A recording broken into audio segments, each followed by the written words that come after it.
So recently I learned to love Sonic Adventure, a game that I had never really cared for, simply by going through it again with a truly fresh pair of eyes, putting aside all my previous experiences with the game and playing it as if I was back in the year 1999, leaving the modern expectations that we all have when we hear the name Sonic. Naturally, the very first thing that happened when I released that video was that I got a bunch of requests to look at Sonic Adventure 2 next. You folks sure do work fast. Frankly, I did kind of owe this game a fresh replay though.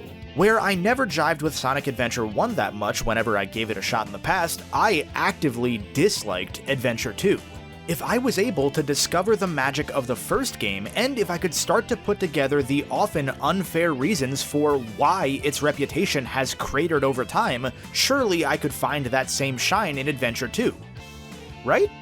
Well, no. I hate to open on a downer here, but I think I might just like Sonic Adventure 2 less overall now after a deeper look than I did in the past. Despite going out of my way to give it the same chance in the spotlight under which SA1 thrived, I find Adventure 2 to be an uneven, messy game.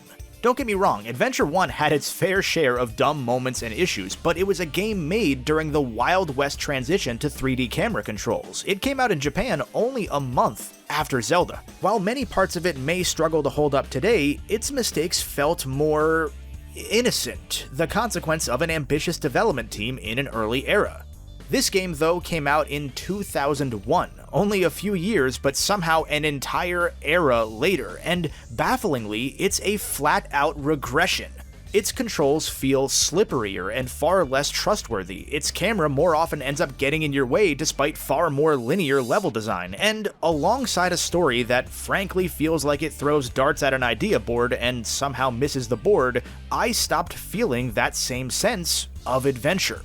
I found myself frequently leaving my 2001 isolation chamber, pausing my J-Lo and Matchbox 20 CDs, and looking around in the current year thinking, what in the hell caused this?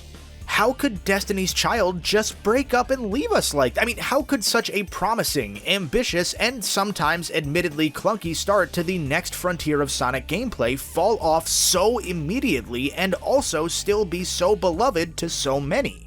It's such a weird situation surrounding an equally weird game, but after just a bit of research, I understood immediately. And as critical as I very much still am of Sonic Adventure 2, now I can at least say I get why it's so messy. Simply put, life comes at you fast.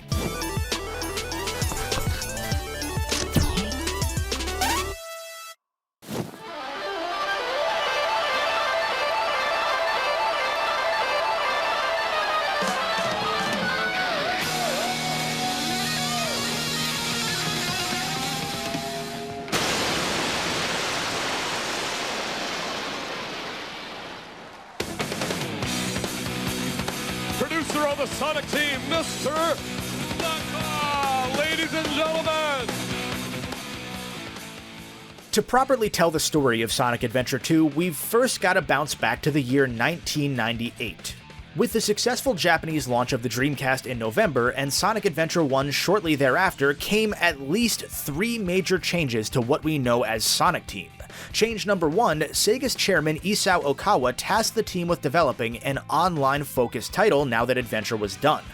Sonic Team did not want to do this, but every other Sega team already had a game on its plate that it was developing, and since this was coming from the very top of the company, from a man who was so certain that online gaming would be the future that he later paid millions of dollars of his own money towards this project, Sonic Team had no choice. This project would become Phantasy Star Online, although a portion of Sonic Team would first end up developing Choo Choo Rocket on the side as a way to test out many of the Dreamcast's online features. This brings us to change number 2. Right after Sonic Adventure 1 released in Japan, 11 members of the game's 50-plus person production staff were relocated across the Pacific to San Francisco to translate and localize Sonic Adventure for the Dreamcast's worldwide launch in September 1999. This offshoot, known as Sonic Team USA, also further polished the game, taking care of many of the bugs and issues that were left in the original Japanese release simply due to a lack of time at the end of the production crunch. And during Sonic Adventure's localization process came change number 3, when a handful of the Sonic team staff back in Japan, including Sonic's original designer Naoto Oshima, left Sega to found their own independent studio, Artoon. That studio, fun fact, would later create Blinx the Time Sweeper. Just throwing that out there. Now, you might be wondering, if Sonic Adventure's developers all either left the country to localize the game, left Sega entirely, or were working on 2 other totally different projects, who made Sonic Adventure 2? That would be Sonic Team USA, those 11 people that moved to the United States to fix up Adventure 1. The first Sonic Adventure featured over 60 members in its day-to-day production staff. The sequel was produced with about 20% of that. So that explains everything right there. You can stop the video now, but please don't because I need to eat. Every criticism I have of Sonic Adventure 2 makes sense when you cut back from 6 developers to 1. But wait, it gets better than that, because once Sonic Adventure's international version was ready for release, at least a few of these 11 brave souls immediately jumped to work helping to do quality assurance on Choo Choo Rocket, presumably because Sonic Team Japan was spread so thin across its multiple tasks, having lost a third of its workforce in the last year, that it needed a hand getting over the finish line. The rest of Sonic Team USA, all like 8 of them, likely began doing proper work on what would become Sonic Adventure 2 around November 99, aiming for a release date in spring 2001. Perhaps surprisingly then, despite the leaner staff, the director of both adventure games, Takashi Iizuka, doesn't recall many hurdles that came up during SA2's production compared to the first game. Apparently, it was pretty smooth sailing. Now, that's likely because he was used to working in this sort of smaller scope team, and also because Sonic Adventure was being developed alongside the console that didn't even have its finalized specs yet. Or maybe there was just less of a burden on his shoulders knowing that the future of Sega itself wasn't at stake with Sonic Adventure 2 like it kinda was with 1. I don't think folks quite recognize today just how dire things at Sega truly were back in this era. Like, we all know it was bad, but I'm a fucking nerd, and even I didn't grasp the full scope until starting work on this video. Following the Sega Saturn's death on arrival in the United States, the main region, by the way, keeping Sega's hardware dreams afloat among rapidly falling global profits, company chairman Okawa had actively pushed to abandon the money pit of even making consoles and to instead lean into Sega's strong software catalog as a third-party developer. Clearly, he lost that fight because, Dreamcast, but Okawa still did his damnedest to make the system a success despite his objections, investing millions of his own dollars into the Dreamcast production and later on paying millions more to bundle in 1 year of free internet with every system sold in Japan, back during the era of absurdly expensive pay-by-the-minute dial-up. With the PlayStation 2 looming, Sega was forced to spend heaps of money that the company just did not have in order to market the Dreamcast aggressively in the West, and that money quickly ran dry after launch. Sega lost nearly $400 million in 1998 and 99, and even more in 2000 despite the Dreamcast initially performing better than expected in the West. It puts those 3 big Sonic Team changes into a bit of a different light now, huh? Well, you'd better get ready for a few more changes, because all the while that Sonic Team USA's Dirty Dozen are apparently having a blast chipping away at Sonic Adventure 2, the company is just on fire all around them. In just the first few months of 2000, as the first images and teaser clips for Sonic Adventure 2 began surfacing online, Sega underwent a major corporate restructure as Chairman Okawa replaced the company's former president. The Dreamcast's US sales suddenly collapsed after a strong first few months. Sega began offering rebates of up to $150 on sales of the $200 Dreamcast consoles they were already selling at a loss just to try to get the system into more people's houses and build up a buffer against the PS2. Sega's chairman, chief investor, and now remember also President Okawa began suffering from heart failure, and Marvel vs. Capcom 2 released. Wait, why is that in my notes? Despite Okawa's failing health, the man never gave up trying to push Sega to success. This guy needs a documentary all his own at some point. He quietly met with top Microsoft executives a number of times, including Bill Gates himself, to try and work out some form of Dreamcast backwards compatibility and an upgrade path for the soon-to-be Xbox. At one point, he even tried to sell the company to Microsoft outright and keep it afloat. Okawa may have gone as far to leak false rumors of a sale to Nintendo so that Microsoft might get antsy and buy in. None of this, obviously, ever came to pass. In September 2000, a month before the PS2's American release, Sega posted yet another massive financial loss instead of their previously projected profits, and with sales continuing to struggle despite effectively selling the Dreamcast for less than the price of one single video game, Sega of America's executives took a trip to Japan to explain to the development teams in no uncertain terms that it was over. The heads of Sega's now, for some reason, kind of autonomous studios stormed out of the meeting in protest. Sonic Adventure 2's first playable demo was packed in with copies of Phantasy Star Online in December, a year after SA2 started production, 4 months before it was originally due to release, and 9 months after Phantasy Star had been delayed to try and get as many features into the game as possible. On January 23, 2001, the same day that American players first got their hands on Phantasy Star Online, on the future of online gaming, and of course on that Sonic Adventure 2 demo, reports began surfacing that Sega might indeed abandon the future of online gaming by leaving the console market. Following these rumors, Sega's stock jumped 60% by the end of the week, and shortly thereafter, at the end of the month, the official announcement was made that yes, in fact, the Dreamcast was being discontinued. Hope you're enjoying Phantasy Star Online, by the way. 6 weeks later, Isao Okawa, chairman and CEO of Sega, died. With his passing, he forgave the several $100 million that he had loaned to Sega personally in recent years to fund the console that he didn't want them to make, and he donated all of his stock, estimated at almost $700 million, back to Sega so that it could avoid surefire bankruptcy and have a chance at weathering the storm up ahead. As spring 2001 approached, as Sonic Team USA, again still only a dozen people mind you, hunkered down to finish up work on Sonic Adventure 2, hundreds of Sega employees all around them left or lost their jobs. Sonic Adventure 2, a game that started production at the peak of the Dreamcast as the sequel to the system's most successful game, hit store shelves in June 2001 on a dead console that was already being thrown in the bargain bin at those very same stores, just in time for the series' 10th anniversary. Happy birthday, Sonic. Oh, and then since the Dreamcast was discontinued months before the game was even released, Sonic Team USA immediately had to get to work porting the game to the GameCube over the next 4 to 5 months so that Sonic Adventure 2 Battle could be released by December.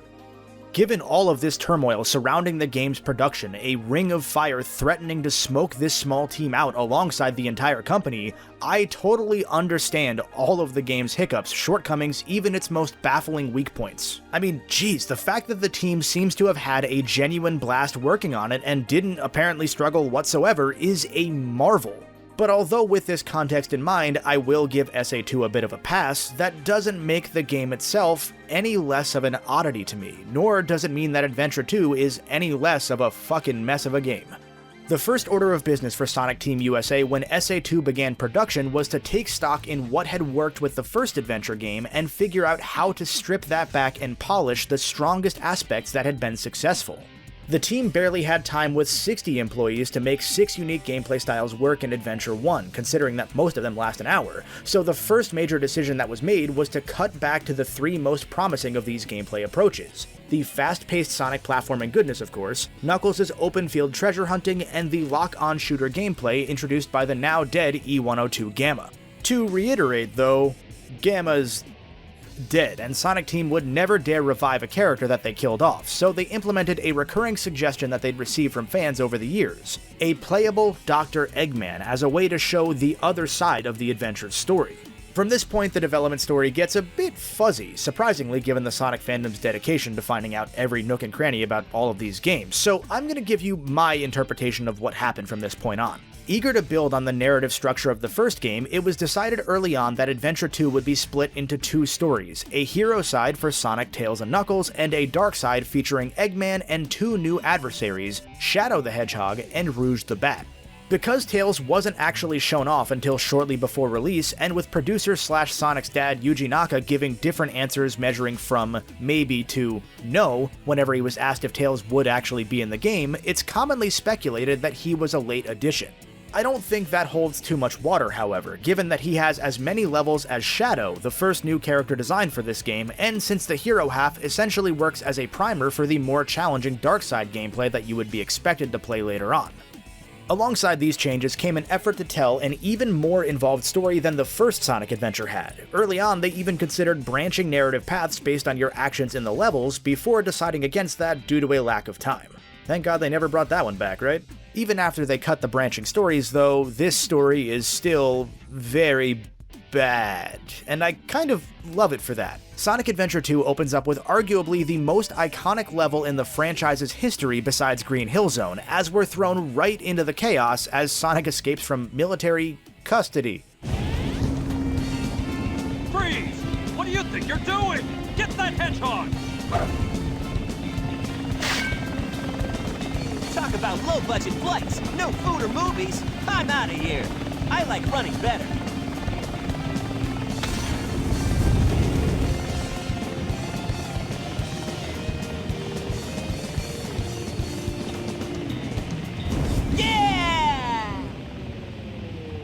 You know, Sonic ripping off part of that military helicopter almost definitely threw the chopper's balance off, so those guys, they're totally dead. They are 100% dead. Now, if you're wondering why the feds are chasing him, besides, murder now, after causing millions of dollars in property damage while fleeing from the feds down the public streets, Sonic encounters the mysterious Shadow the Hedgehog for the very first time, and our hero puts 2 and 2 together. Now I know what's going on. The military has mistaken me for the likes of you. So, where do you think you're going with that emerald? After this fake hedgehog uses the power of a Chaos Emerald to teleport somehow, Sonic is taken back into federal custody, and suddenly, Knuckles. Yeah, so I'll get this out of the way now. Where Sonic Adventure 1 did a remarkable job of connecting these 6 asynchronous stories through the characters crossing paths and more notably through overworld events, Adventure 2 has no such overworld to shoulder some of the burden, so its story often feels disjointed and jumpy as you randomly swap between the 3 characters per side.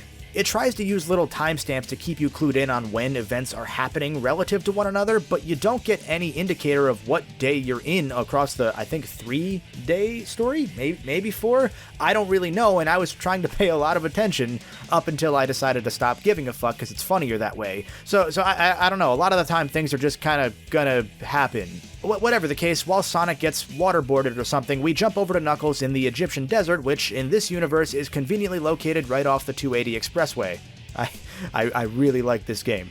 We're sort of just abruptly thrown into a tense conversation between Knuckles and the new character Rouge, the latter of whom feels entitled to the Master Emerald that Knuckles just keeps in his pocket now. That's honestly probably a safe spot for it. Dr. Eggman shows up during the shouting match to try and steal the emerald for himself, but this time Knuckles has finally wisened up, so he breaks the Master Emerald himself so that Eggman can't take it away. It's a bit redundant to have the Master Emerald break 2 games in a row, but don't think about it too much, it's better that way, just trust me. So while Knuckles starts retrieving all the pieces of the Master Emerald, we jump ahead a day and take control of Tails, who's searching for his captured hedgehog buddy on the fittingly named Prison Island. Here he fights Eggman and saves Amy from the Doctor's grasp because Amy somehow also chased Sonic to a secret military base, I guess. Amy then rescues Sonic in a cutscene because Amy is not playable in the story, and that's played as a joke a few times. Honestly, it's a pretty funny joke. And then Sonic rides a rocket and launches into space, jumps off, lands in the jungle, fights Shadow who happens to be here, and then finds out the entire island is going to explode in the next 8 minutes. After Sonic, Tails, and Amy barely escape that blast, suddenly Knuckles is doing his own thing again, and right after that, Eggman blows up the fucking moon.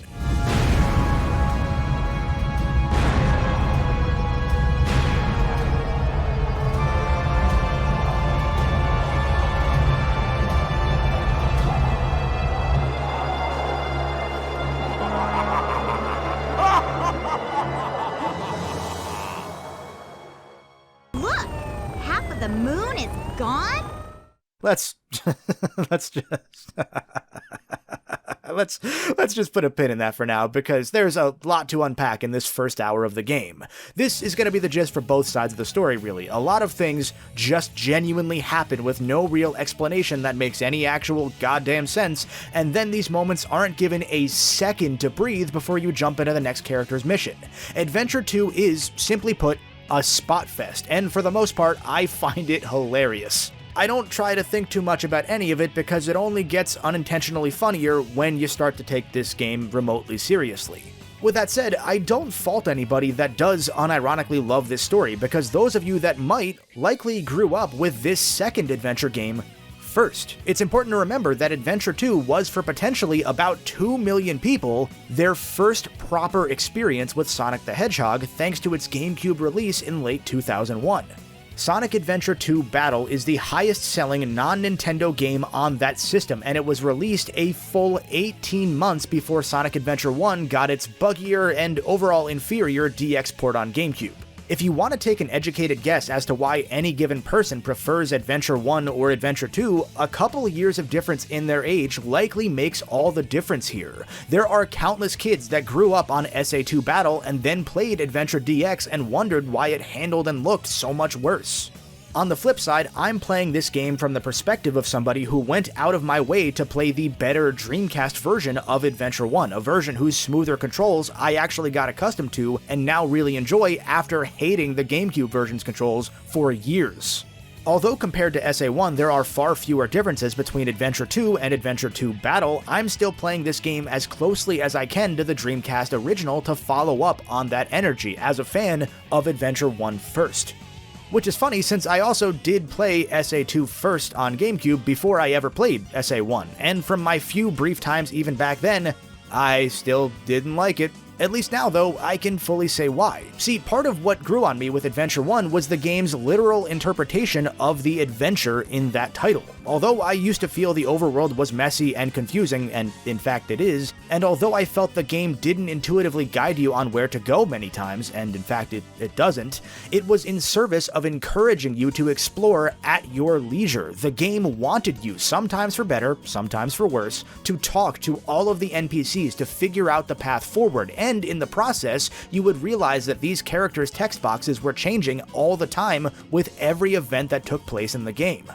It pushed you to start putting together the overall timeline based on the landmark events that take place across all 6 of Adventure's stories, such as the train workers' strike. And this sense of adventure carried through into the gameplay with levels that felt more classically designed under the surface than I'd ever appreciated prior, with things like the more challenging skill-based upper paths in Sonic's levels that would reward you for learning the level design and mastering the game's controls. Those alternate paths were usually right in plain sight, daring you to get good enough to see what was up there, and in turn, when going back to these levels for another go, you would discover the second and third missions for each and every level that dared you to adventure and learn even more in order to finish the level while holding on to a certain number of rings, meaning, hey, you gotta learn how to not take damage, or telling you to beat the level in under a certain time trial goal, telling you to, hey, again, get good.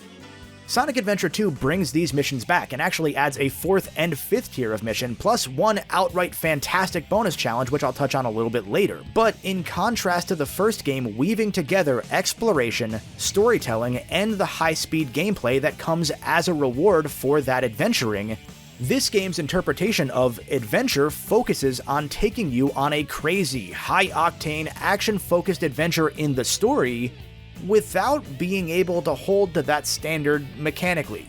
Again, only an hour into this game, we've already escaped from military custody twice, rode a rocket that was flying into space, watched an entire island/military base explode, did some Knuckles things, and watched Eggman blow up half of the moon and almost certainly doom the entirety of humanity and Earth in general.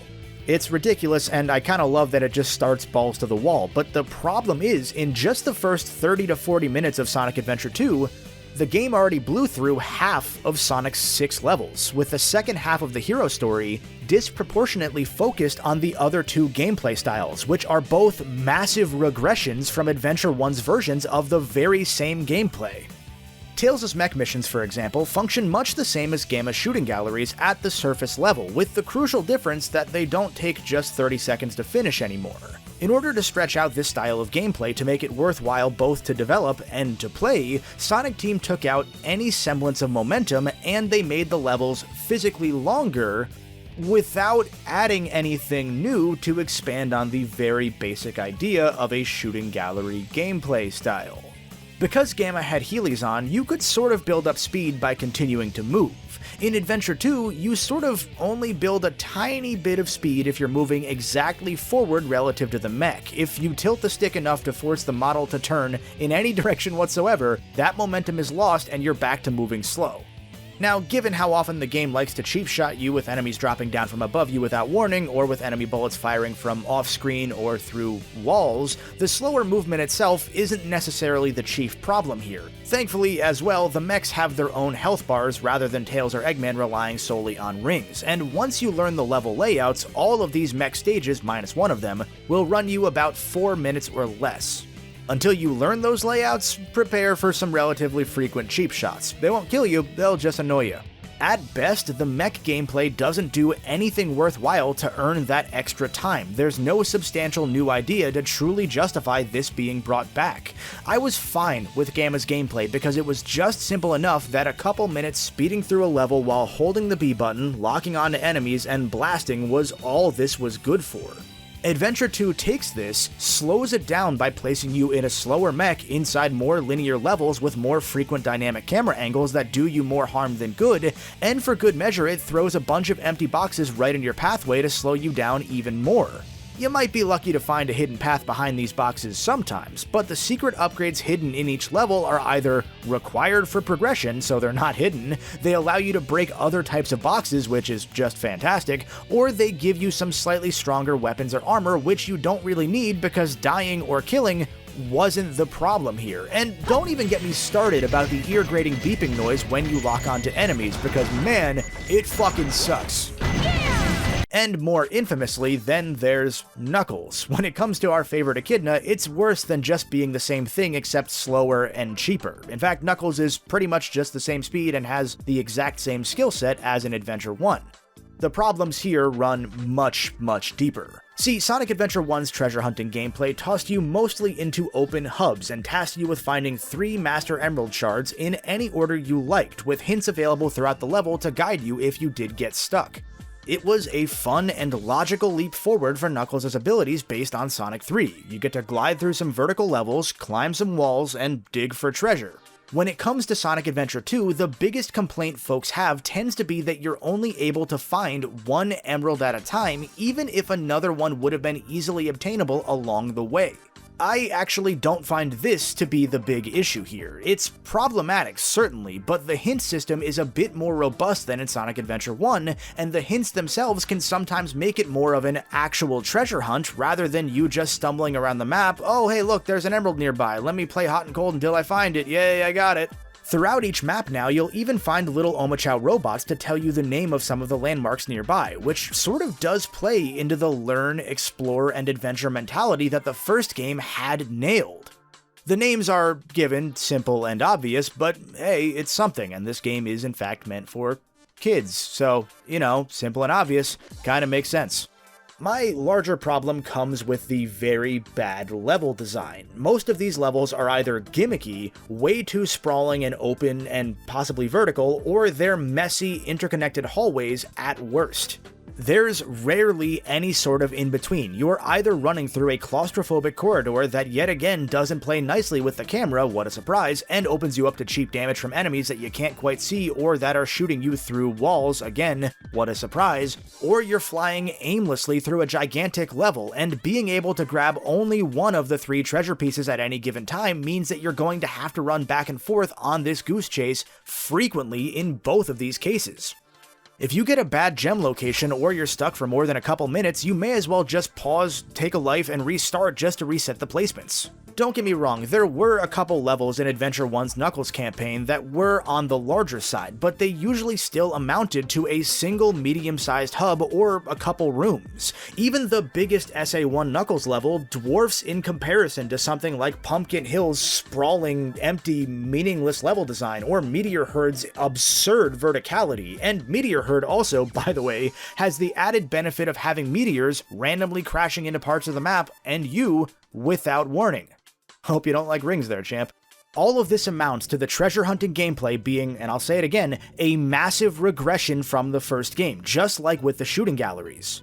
I mean this with all due respect to a very small development squad. They simply did not seem to learn what actually worked or needed improvements with either of these gameplay approaches, and instead made changes to purely extend the playtime out for longer per style. Fans and critics pointing out that 5 of Sonic Adventure's 6 campaigns were only about an hour long does not equal we want these to be slower or more annoying for them to last longer. It means that they needed more substance. These are just random spitballs here, but what if the mechs picked up a couple new weapon or ammo types that affected different enemies and obstacles in unique ways? Even though this game released in 2001, Sonic Team seemed for some reason insistent on making it a simple 2-button game, so there are 2 face buttons that effectively go unused that could have let you, I don't know, swap weapons out.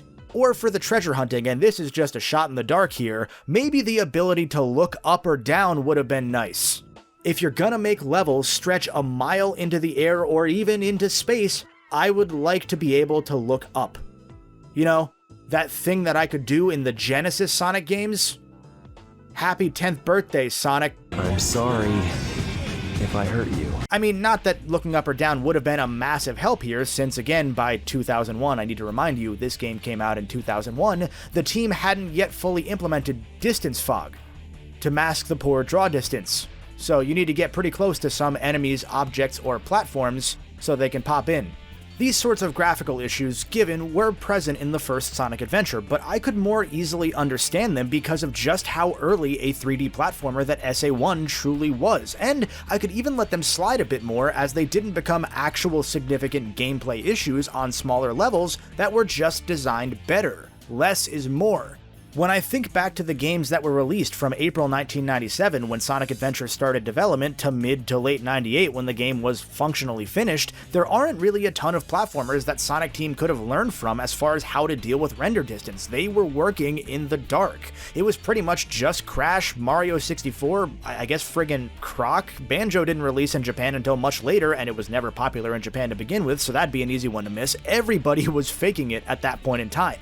This game, different story. This is a very different era we're talking about here. This game's main year of production was 2000. They had an extra few months when they delayed the game till June just to hit the 10th anniversary and to polish the game up. I get that it's a smaller team, and I give that team a pass for not exactly being able to innovate much given its production environment, but for God's sake, they lived and commuted in San Francisco. You can't tell me they weren't seeing fog on a daily basis. Some of the Eggman levels inside Prison Island even have a layer of fog, so why do these larger treasure hunting hubs end up being so Bush League? I know that distance fog isn't the most elegant solution to that problem. I mean, Spyro 1 and 2 were already out in Japan 1 to 2 years before Sonic Adventure 2, doing it better than Sonic Team did on a weaker platform with the same amount of developers on staff, but I've gotta see at least some sign of progress in a sequel, and even something as bad as distance fog would have been a sign of progress here. I can only hope that it was due to the circumstances surrounding the game that Adventure 2 often feels like it's coasting, and mechanically it finds a way to not only not advance, it actively steps back due to a core misunderstanding of what fans were looking for with another Sonic adventure. But that can all be washed away if the main gameplay is great. After all, SA1 had a bunch of problems and fans still loved it in part mainly because of the Sonic gameplay, and in SA2, Sonic's gameplay is great. Right? Well, no, because no matter how insistent the game's director may be that they had a blast while making the game, that didn't translate to making the game a blast. I'm only going to make a few more comparisons to Adventure 1, I promise. This video isn't intended to be putting this game down because I liked that one more. It's more of a case study. I learned to love Sonic Adventure just by taking my time with each stage and character and slow-rolling that adventure. It quickly began to feel like a classic Sonic game, like the three-dimensional reinterpretation that they were aiming for, the Dreamcast's catch-all game that could, with decent success, appeal to any potential buyer and give Sega its moonshot at staying in the console game. Plus, Big the Cat is just your dad. That's a fact and you cannot disprove me. I loved Adventure 1 so much that, Chow notwithstanding, I effectively 100% completed it, and I began to get excited to play this one next, a game that I knew I didn't like, to make this video next, to maybe finally be able to see what so many people love about this one. After all, this is Adventure 2, a sequel poised to deliver a more streamlined experience following the same framework, but targeting the first game's biggest hiccups for improvement. Sure, there would probably be some pros and cons between each game, but it should still end up with me loving this one as well, and it did not. Not because the Mech or the Knuckles gameplay ended up being a step back at a pure mechanical level. I can live with that, but more importantly, because even the Sonic gameplay ended up feeling like a step back, and there's less of it. There are exactly 10 levels split between Sonic and Shadow, the same number as Sonic's part of SA1, but these levels, just like the other two styles, are filled with enough padding that they feel less substantive and shorter overall. They're more diluted thanks to the modified story structure, they're more linear, often gimmicky, and feature significantly buggier gameplay that leaves me less comfortable on the sticks. The issue of linearity should be fine, and it shouldn't really be an issue. Way back when, the Boost-era Sonic games were some of the first ones that I properly sat down to play, and the first that I really enjoyed, but that pesky camera causes issues more often, again like with the other characters. Funnily enough, it acts up the most when you try to explore. If you ever try to look behind you, maybe for a secret pathway or some extra rings, the game will let you, but the moment you actually try to move against the grain of the level, the camera whips back around to where it wants you to go. You'll need a good 30 yards of traversable ground behind you before the camera will actually realize what you're doing and shift back to letting you run backwards.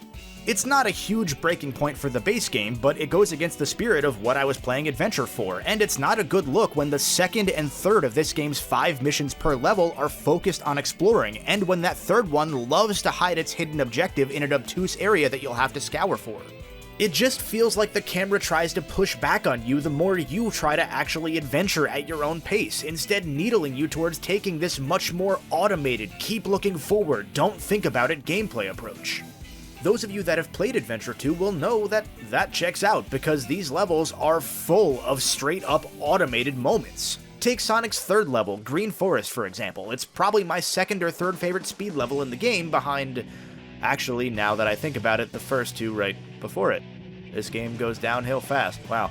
Green Forest is the essence of Sonic Adventure 2, a roller coaster ride that runs you through a series of incredibly narrow pipes that Sonic's movement can't quite handle, followed by a big set piece or two that each repeat somewhere from 2 to 6 times throughout the stage. In this level's case, the set pieces are these vines that automatically swing Sonic around the trunk of a giant tree, showcasing the really cool camera work, before flinging him to the next part of the stage, as well as the trademark giant loop-de-loop that's clearly cut and pasted a few times to stretch the level out. On their own, I really do enjoy these spots, but the problem is that the speed stages by and large take control away from you what feels like every 30 seconds to do something that looks cool.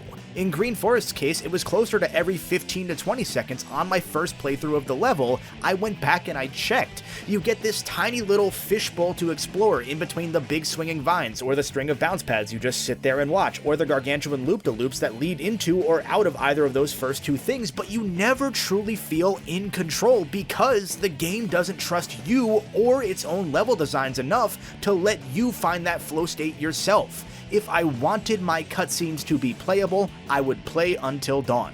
Green Forest has an 8-minute countdown timer to pressure you into speeding through it so that you don't notice that the level's so automated, and to its credit, those automated sections are in fact thrilling before you notice the small man behind the curtain at least. The level itself is really only 3 minutes though. My first run was about 2:45, and it comes right off the heels of Metal Harbor, Sonic's second stage, which itself is sub 2 minutes long and is genuinely just a single line full of boost pads, guided bounce pads, and most frequently chains of rings for you to lightspeed dash through. The reason most of Sonic and Shadow stages reuse the big loops or the level-specific gimmicks like the vines is because without them, these missions would only be a minute or two long like Metal Harbor. Oh yeah, by the way, the lightspeed dash is still tied to the same button as every other move besides jump because, again, these folks insisted that Sonic still had to be a simple 2-button game that everyone could comprehend, while in the same breath telling the most chaotic, fill-in-the-blank Byzantine story this side of Kingdom Hearts. I don't get it, you tell me. The only gameplay mod I installed was the one that gives the Lightspeed Dash its own dedicated button. I could swallow the treasure hunting changes even if I didn't love them, so I didn't install any mods that let you collect all the gems at any given point or anything like that, but I just am not going to play around with a contextual B button that I need to trust to guide me across a bottomless pit when I know from experience in the past that it very often likes to pick the wrong context and have Sonic or Shadow do a momentum-killing somersault that may just heave me into the abyss anyway.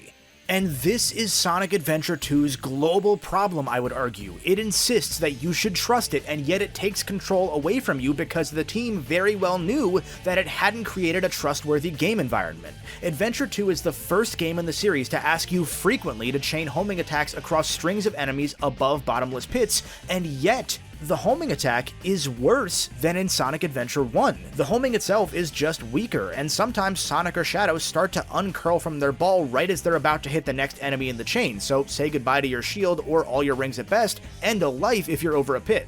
This right here is one of the first moments you truly have full control in Green Forest, and the stage throws a chain of enemies at you as if to say, hey, get ready to feel awesome, but unless you wait a moment in the air before initiating the next homing attack, it's a crapshoot whether you'll actually get to hit the next enemy.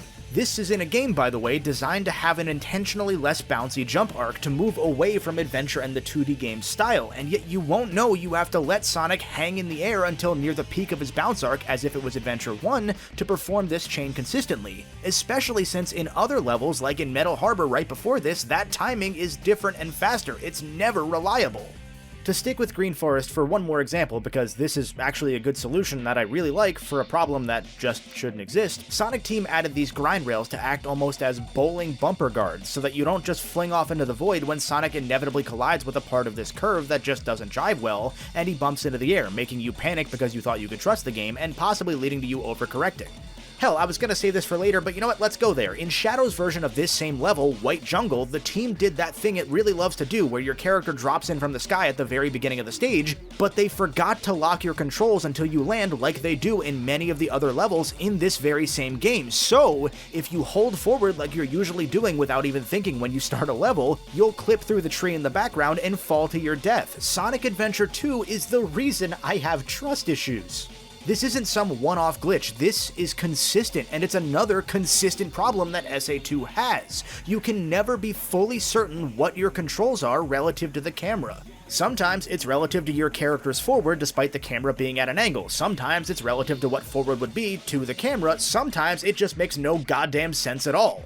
White Jungle, total aside since we're going there, is even more packed with moments that take control away from the player thanks to these vine pulley things that are used probably a dozen times. Sonic's Pyramid Cave level later in the game brings back the tube idea used briefly in Adventure 1's Lost World, and where in that game it was the final eureka moment at which I realized, oh yeah, I feel comfortable with Sonic's controls now. Here, I just cannot for the life of me keep Sonic on the walls without him hitting some little edge in the curve and falling back to the ground.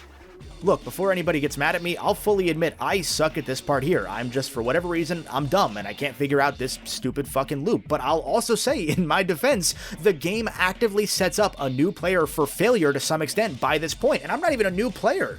This level is halfway into the hero's story, well over half an hour after the previous Sonic level, with 5 Knuckles and Tails levels in between, and by this point you've had 10 minutes at the absolute most of Sonic gameplay in the first hour plus of this game. Seasoned players, I'm gonna need you to put away that seasoning for just a second and hear me out. Try to think back to your earliest memories of the actual gameplay, because even coming in as somebody who just did everything in Sonic Adventure 1, there's no way for me to learn to trust Adventure 2's new controls in the speed stages, at least not until I'm replaying them, doing the other missions from the stage select, maybe doing some grinding to build my Chao stats. Adventure 1's story structure encouraged you to master one character at a time at the cost of a less centralized story, but this more centralized story comes at the cost of allowing you to get comfortable with the game's supposed main gameplay style. And even if you are a seasoned player, you have to admit that some shit just does not work. Adventure 2 introduces grind rails, but you'd better be ready to die the moment you have to jump from one rail to another, because it's a straight up crapshoot whether you'll instantly lock onto the other rail or just fall to your death the moment you press A to jump. Not even a jump, you'll just fucking fall. Oh, and by the way, the final 2 of Shadow's 4 total stages in this game are rail-based, and the team clearly knew that the first of these was just a bad level because they throw you more extra life pickups here than I think I saw in the entire rest of the game. Even better, there are some pieces of rails or other terrain throughout Sonic Adventure 2 that you'll just clip through, bolstered by the homing attack always feeling 50-50, especially on the secret or more advanced paths, so you'll end up being punished for trying to explore. You can straight up tell where the game's playtesters ran into trouble because there's an Omochao hint placed right next to the problematic sections, but it's next to the hazard, not a warning that comes up before the hazard, and since you're in the flow of the game, you're not really gonna notice until it's too late and you've already gotten hit. Why not show the player that there's a falling platform up ahead by, I don't know, zooming out that dynamic camera you love showing off so much? Oh yeah, that's right, because this game was too fun to make. Some set pieces, such as this lightspeed dash into a pulley over a bottomless pit, they don't work. They just don't work at all unless you're either coming into the rings at the exact right angle or speed. I can't tell you which, but I had to stop and try again and again and again just to admire how straight up awful this is. There are dozens upon dozens upon dozens of moments of cheap level design that you quickly learn how to avoid by performing the most unintuitive jumps and/or jerks of the control stick. It's the kind of stuff that you don't even realize you're doing if you've been playing the game for most of your life. That muscle memory of how to avoid jank that you've since forgot existed due to operational blindness. When was the last time you truly thought about this gun robot that drops down on you from behind a wall without warning that you can't see coming in the very first level of the game?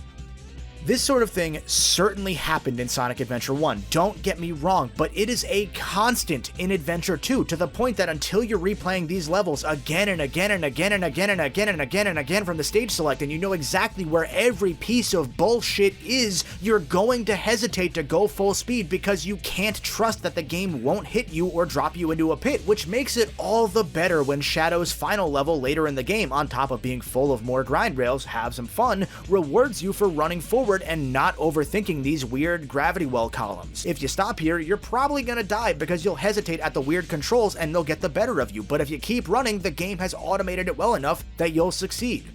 This constant stop and start is not fun, neither within each character's levels nor when I zoom out and look at this game's inconsistent character swapping and pacing. I think Adventure 2, if you have the desire to replay the stages and get over some of this broken design, can be molded into a game where you stop seeing those rough edges, but the magic of Adventure 1 was that so many facets of its design built you towards mastering the mechanics by the time you were done with, say, Sonic's story. Sonic Team understandably nerfed the spin dash even further in SA2 since the spin dash jump combo in the first game could really help you break the levels in your favor, but I would rather break the game myself to my benefit as my risk reward than deal with a game that breaks constantly and stops me in my tracks with nothing for me to do about it. It's a travesty because for as sustained as that whole rant was just now, SA2 does do a lot right. It impresses me in so many ways, often with its production values. I didn't expect to hear the walkie-talkie banter between Sonic and Tails in the middle of a stage. As maligned as the voice acting sometimes is, I think it's a huge improvement over Adventure 1, and the characters feel like they've hit their stride because of that. As funny as it may look now, they seem to have done some proper motion capture work for the cutscenes, and although this couldn't be fixed for any of the localized versions, it's pretty remarkably lip-synced if you prefer to play with your game subbed instead of dubbed. I can't begin to say anything new about the mostly stellar soundtrack, but I can say that hearing this game's score so lovingly remastered for Sonic's 30th Anniversary Symphony is the direct reason for me giving both adventure games another shot. I mean, come on, you can't tell me that you didn't get emotional at the end of that concert when they whipped out the incredible orchestral remix of Death Chamber. I love that SA2 introduces 3 Chao crates in each and every level, so that if you're doing stack grinding or whatever, you can jump right from that level into the Chao Garden just by finding the key. That's a massive leap forward from SA1's version, and it's the sort of exploration reward that I was hoping to see more of throughout the game. I mean, it would have been nice if the game just kept all the little animals and Chao stat boosters in an inventory of some sort instead of letting you keep only the last 10 things you grabbed, but hey, you can't win them all. And of course, best of all, Adventure 2 was the first Sonic game to introduce the now standard ranking system, challenging you to get an A rank in all 5 missions per stage by learning the perfect route, mastering the jank, and getting the highest score possible. Adventure 1 had introduced the different missions, but this was where they really found their wings. By the numbers, it's a far more replayable game than Adventure 1. But I would rather replay the first one though, simply because the levels are better laid out, they're less repetitive. It feels to me that by and large there are more unique paths to take on them, and because I don't feel like I should expect to take damage to some shit that's out of my control at least once every couple levels. Sonic Adventure 2 is the gift that keeps on taking away. I could probably go on for another half hour with more granular level-by-level critiques. For example, they took away Big. Look what they took from us. I think I've more than made my point, and I want to have fun again, so let's talk about how dumb this story is. In the immediate aftermath of Eggman blowing up half the moon— oh, holy shit, that's right, that was— man, this game's a fucking he gives the country 24 hours to surrender or else. And then Sonic and Tails have one smart moment, followed immediately by one very dumb one. The Chaos Emeralds are like magnets. They have the power to attract each other. I can use that to find where Eggman is. Since the feds are still after our heroes, Sonic runs interference while Tails tries to find out where Eggman's taken the remaining Chaos Emeralds, only to realize after 15 hours of looking that they're probably in space. You know, space. The same space where they saw that giant laser destroy the moon? This kid can hack government computers, trace satellite calls, and as we'll shortly find out, create fake Chaos Emeralds that are functionally identical to the real ones. Don't think about it too much, but it took him more than half of the very short 24-hour window that humanity has left to realize that the space laser that needed the Emerald's power would probably need to be located in space.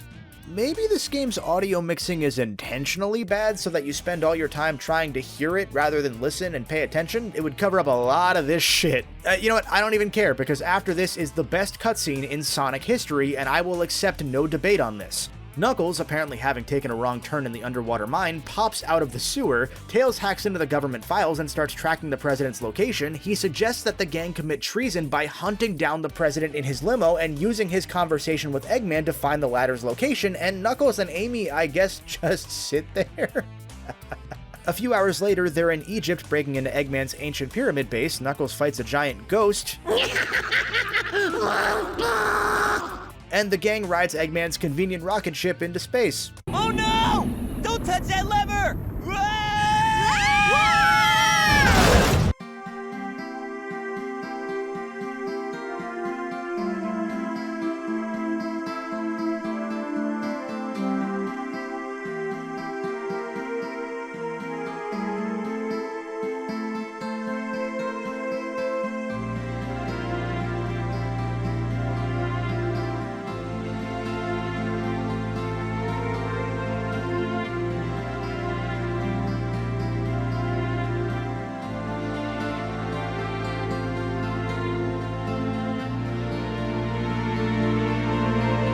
This is where I'm gonna jump back and bring about the dark side story, because the hero side, as you can probably tell, leaves a lot of holes for you to discover by playing the other half of the game. It also leaves a bunch of other holes, but that's just because this game has writing issues. Sonic Adventure 2's plot is brought about when Dr. Eggman infiltrates Prison Island looking for the mysterious ultimate life form that his grandfather, Professor Gerald Robotnik, had created 50 years prior. That ultimate life form, Eggman discovers, is Shadow the Hedgehog, who tells the Doctor to find the Chaos Emeralds and bring them to the space colony Ark. Shadow then steals one of the emeralds himself and escapes from the military, who appear to confuse him for Sonic, which brings us to the two Hedgehogs meeting for the first time, as we saw earlier. Along the way, Shadow has a flashback to his early days aboard that space colony with Gerald's granddaughter, Maria. Eggman having a cousin implies the existence of an aunt or uncle Eggman. Just want to throw that out there. These folks, they reproduce. Go ahead, imagine it. I promise you, revenge. Also, throughout all of this, Rouge is doing Rouge things, which are kinda like Knuckles things, but slightly different. Things like riding turtles, or infiltrating Eggman's Egyptian base because she's secretly a government spy working for the president to figure out what the ultimate life form actually is. So, you know, mostly Knuckles things. She interrupts Eggman and Shadow's meeting inside the space colony because, oh, by the way, Eggman also had a teleporter inside that pyramid that can somehow link up with the space station that I don't think he knew about until now, but she waits until Shadow explains the Ark's true purpose first. The Ark was the first space colony created by mankind. Not many people know that the Ark contained a top-secret research facility where weapons of mass destruction were being created. Oh, that's why Bush never found them. He was looking in the desert area, but they were in space all along! Fucking idiot. As a part of Rouge's government-approved Galaxy Brain double agent plan, she gives Eggman a Chaos Emerald and offers to help find the rest in order to power up this space station's secret death laser. Again, government-approved plan here. So the Darkseid trio go back to the government's top-secret prison island, you know, the one named Prison Island, to steal 3 more emeralds, and they blow up the whole island for good measure, I guess. Again, government-approved. Rouge gets trapped, but Shadow saves her after another flashback to his step-cousin Maria, and they all go back to Egypt to teleport to space where Eggman blows up the moon as a part of this government-approved plan. With 6 emeralds in hand, Eggman discovers that Tails had made a fake emerald, and Rouge informs him that Tails was the last person known to have received the real 7th Chaos Emerald because the government gave it to him as a thanks for saving Station Square in Sonic Adventure 1. And of course, in between all of this riveting lore is a bunch of new levels, which often act as a sort of harder spin on the 3 gameplay styles outlined in the hero side. Eggman's gameplay is essentially identical to Tails', but with more enemies and hazards. Rouge's is the same as Knuckles, but with levels that feel more gimmicky in the best scenarios, levels that are far more poorly designed by and large, and Shadow has like 1.5 good levels with several of Rouge and Eggman's levels in between each and every one, so that again, you don't really have time to get used to how the supposed main gameplay style actually plays. The best I can really say is that most of Eggman's levels are harmless, at least. He's got a fun level where the goal is to just blow up all the military robots near Prison Island. He's got some cool light-dark gameplay and a little callback to the Dark Rooms from Adventure 1's Lost World. There are some harmless, low-gravity gameplay sections, which is far better than any of the game's other uses of gravity gameplay, and an on-rails roller coaster section. It's all fun stuff that's a decent spin on the still very bare-bones Tails Gamma Eggman gameplay, but even those, like the rest of the Dark stages, end up feeling longer and more bloated than they ever needed to be. Shadow's only particularly good level is his first one, but even that pales in comparison to Sonic stages in this same game, which themselves I, again, just don't love that much to begin with. The Dark stages throw so much at the wall in the name of being different or harder than the hero side stuff, but it ends up feeling like there's too much flung at that wall, and it's not actually more challenging, it's just full of cheaper enemy placements and level design. I truly don't have much to say about any of it that's all that kind, so I'm just going to default to what I outlined earlier and say, yeah, that, but worse. I've got to reiterate, this game is a spot fest. Very little feels earned when things just kinda happen in the story with zero room to breathe, and nothing feels earned mechanically when there's a wacky, underexplored new gameplay wrinkle that just shows up for exactly one level, in a game that otherwise steps back in most every way from the solid but flawed framework its predecessor had set up. Some of the subtext, like the parallels between Sonic and Shadow each being shot out of the space colony in an escape pod by a Robotnik, one to be saved and the other to be destroyed, it's pretty powerful, it's well done, but it's betrayed by the rest of the game finding a way to dull your senses to all of it before you even get here, and then that gets resolved in a cop-out anyway. Again, it's such a weird case, almost as if the team was constantly getting ahead of itself during all phases of production, trying to slim down from Adventure 1 but getting excitedly caught up in such new ideas the whole way through. Sonic Adventure 2 is a game that could and should have been great, but it's full of so many missed opportunities and outright weak decisions that chip away at that greatness. I mean, just on writing alone, the Japanese strategy guide that may or may not have come out until 100 days after the game itself did, does a better job of explaining many of the key story beats than the game itself does. That's why I take Adventure 2 in such an ironic light, because I can enjoy it more as a dumb game full of so many holes, glitches, poor design, all of it. The moment I try to take it seriously or think about any of it for more than a second, I have less fun. I don't know how so many of you manage it. And I don't really want to sit here in my incredibly comfy chair to tear down this game for those of you that do love it, because I know that's been done before. That's why I'm presenting it in what many of you might end up feeling is an insultingly sardonic light. I would rather more people give the game a shot for themselves, even if they listen to my advice to not think much about it, if they have to take it as schlock to do so, to get the idea for themselves of what this game is truly like in the context of the rest of the series, and in the context of the era in which it released. So much of the well that is Sonic Adventure 2 has been poisoned over the years by folks that argue against it in bad faith because they ignored the context surrounding the game's production that certainly led to it being a good bit messy, but at the same time, some of those die-hard fans have poisoned that well too by so vehemently arguing that it's some deep masterpiece that only true fans get, by slamming genuine Sonic fans that dare critique the game, and by filling in the game's gaping holes instead of just admitting, yeah, no, it's kinda bad here and there, but I love it anyway, so now nobody knows what to believe anymore. And I'm not even talking about the Swiss cheesiest parts of this game's story yet. We're now right around the point where the two sides collide in their endings, and then in the last story, or as the game calls it, the end everything, unlocked once both stories are completed. First, Sonic is stopped right before executing the hero's plan of placing the fake Chaos Emerald with the 6 real ones to cause an explosion and damage the Death Laser because Eggman captured Amy and was planning to execute her hostage style. I will say, this scene might actually be my second favorite in Sonic Adventure 2, behind, of course, Knuckles!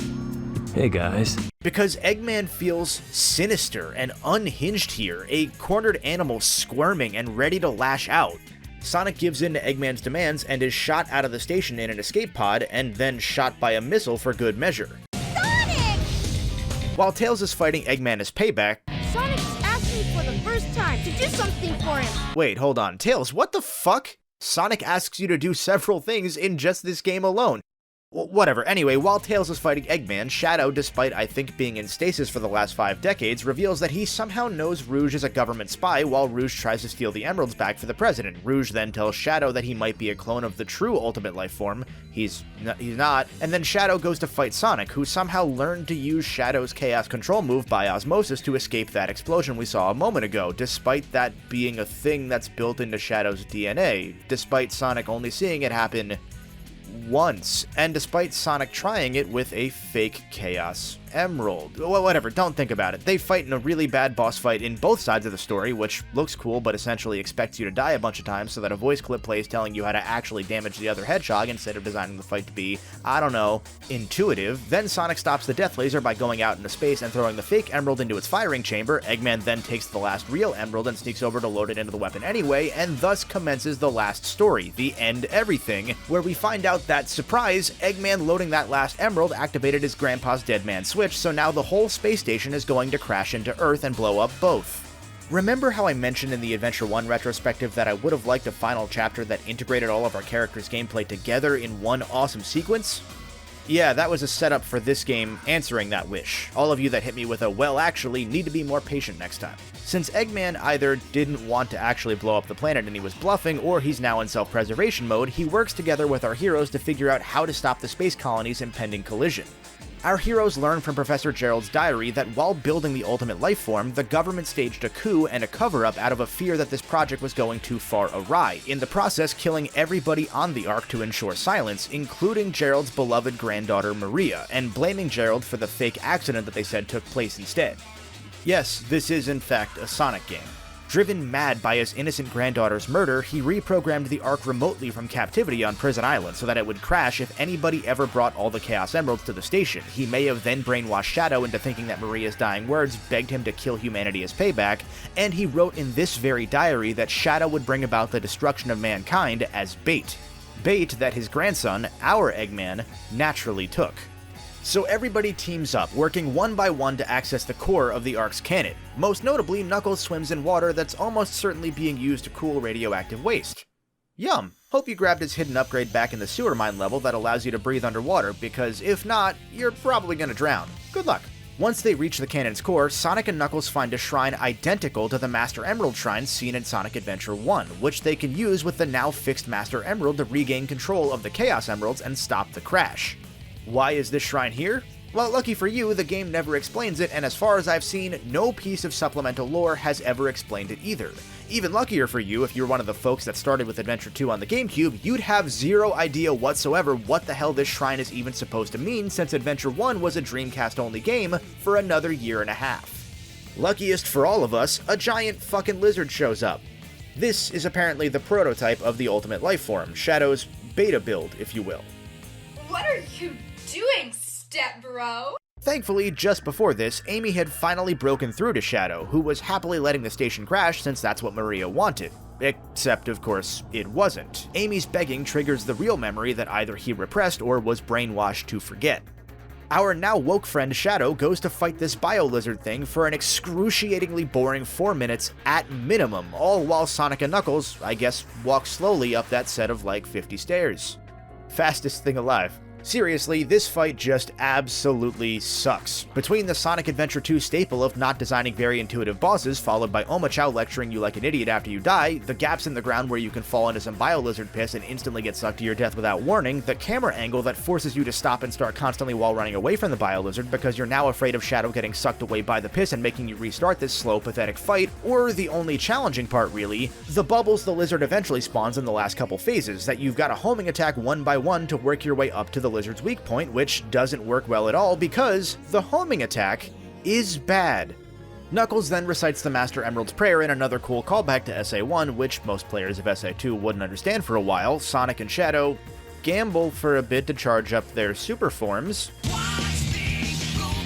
and we fight Shadow's weird step bro in space in an equally kinda weird Super Sonic and Super Shadow final boss. I don't know about this one, but hey, Live and Learn is playing, so I'll shut up and take it. The duo kills the almost unkillable Immortal Lizard, uses Chaos Control to teleport the station back into a safe orbit. Yay, we've just saved the day, but Shadow's dead and is never coming back, and Eggman just sits there chatting with the heroes despite being a war criminal. We all did it together! Seriously, somebody should really try and put him behind bars right this moment because he will try and escape just like in Adventure 1, and he will get away. Please capture him now. He pissed on the fucking moon.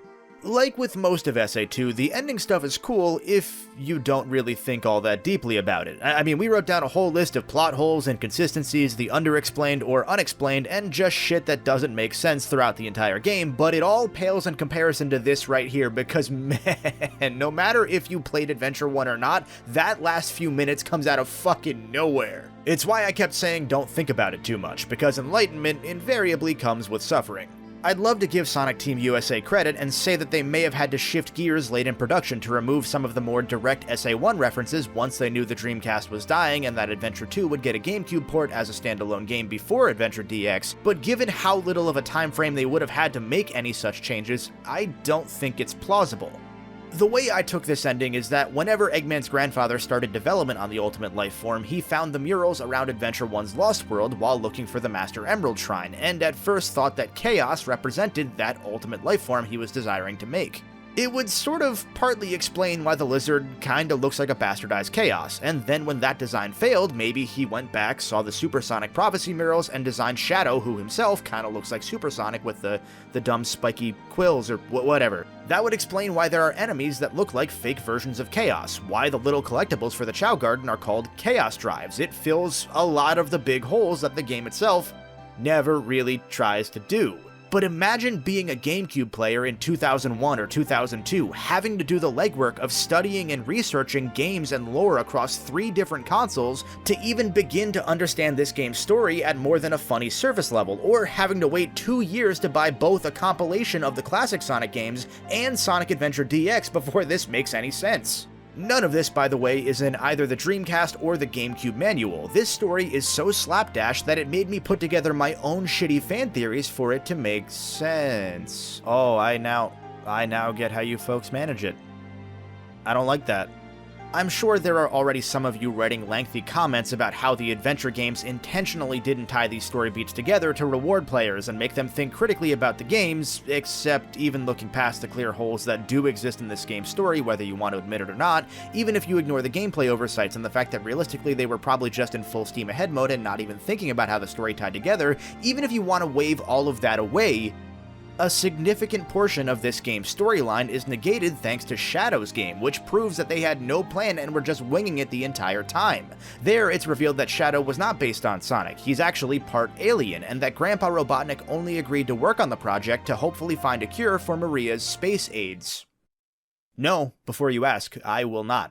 I've never played it, and just from exposure alone, I feel like a worse human for knowing about it. You cannot pay me enough to cover it. There is no dollar amount. I mean, if you want to try, patreon.com/thegoldenbolt. That's Patreo. Retcon or otherwise, it took years for this game's story to make sense in the end. It's just so incredibly lost in the sauce in a way unlike most games I've ever seen. That's what makes it so funny to me, because if I didn't laugh, I would tear my hair out. It's why I continued making comparisons to Adventure 1 throughout this retrospective, because, like it or not, this game lives in the, pardon the pun, shadow of its predecessor, even narratively. And in pursuit of a more serious story, it found a way for me to take it even less seriously. In fairness, that kind of worked to its benefit, because I tackled the story with kid gloves most of the time, but it makes it no less strange to me, no less of a one-of-a-kind case. The only reason this story probably made it through production without somebody saying, "Hey, guys, you don't think this is kind of trash?" is because Sega was burning, and that's a factor that not nearly enough people consider when discussing Sonic Adventure 2 today. We all love to dunk on the dark period of Sonic games because of how lost in themselves they got, and they really only fell into that hole in the first place because Sega was on the brink for essentially the entirety of both this game's production and the 2 games after it. When you start hearing stories about the developers losing 20+ pounds due to production crunch and just not leaving the office for days on end, you start to empathize a bit more with what these games were dealing with behind the scenes. It doesn't make them any better or worse, but it's important context. To truly appreciate Sonic Adventure 2 for what it is, it cannot be separated from its production, and yet that's often ignored for the sake of internet points. I'm disappointed, genuinely, that I couldn't learn to love this game like I did with Adventure 1, and it sucks that I definitely like it a bit less now in light of that first game's successes to me, but you can be damn sure I appreciate more than ever the struggle that those 11 developers went through to produce this game, even if it resulted in a wildly weird game. And I can appreciate even more now that there are millions of players that came up as kids with this game in its own bubble as their first Sonic game. Kids that looked at the dumb Saturday morning cartoon schlock and saw it as the essence of cool. I get it now, even if I am more inclined to just laugh along at all the ridiculous crap. It's why I won't knock anybody's nostalgia of this sort of game being awesome, even if in that same breath I'll maybe say that it's best not to go back, to let those memories live on untouched. At least now, after this, if you do run back to Sonic Adventure 2, you'll hopefully gain that newer appreciation I did, considering its insurmountable development hurdles, even if that means your love of the game might end up with a bit of an asterisk. Oh yeah, and there's multiplayer too, which is pretty cool. I should probably look at that. Wait, he's back? Dad? Thank you so much for sharing some of your time with me today. If you made it this far, I think I can say you probably enjoyed the video, so let me blow your mind. For every 10 people watching this video, only about 3 are actually subscribed to the Golden Bolt, and if all of you watching right now hit that button, I could probably convince Wikipedia to stop begging you for money every 3 months. Maybe. And if you want to keep the Sonic party going for just a bit longer, make sure to check out my buddy Mykonos Fan's comprehensive video covering every single Sonic compilation and collection that's ever been made. It's been a labor of love of his for a long while now, and if you liked this video, he did most of the editing, so his video will 100% be right up your alley. It'll be a blast, trust me. And last but not least, I want to give a special thanks to all of my amazing Patreon supporters for helping make these videos possible, including Goldstorm07, Anon42, Philly D360, Phyrexian Sleeper Agent, the FOE3, Vincent, Calico Plus, Adonis Alexander, Bahari, Christopher Smith, Cooking Mama, Eclipse 2025, Even Luck, Faisal B, Harry, Hosey, Ibathon, Jay's Reviews, James Boss, Justin Gregoire, Lit Links, Rodney220, Debris, Sadiq, Terminally Nerdy, The Milkman, and Buckles Chucklow. Thank you again, and as always, until the next time I see you, stay golden.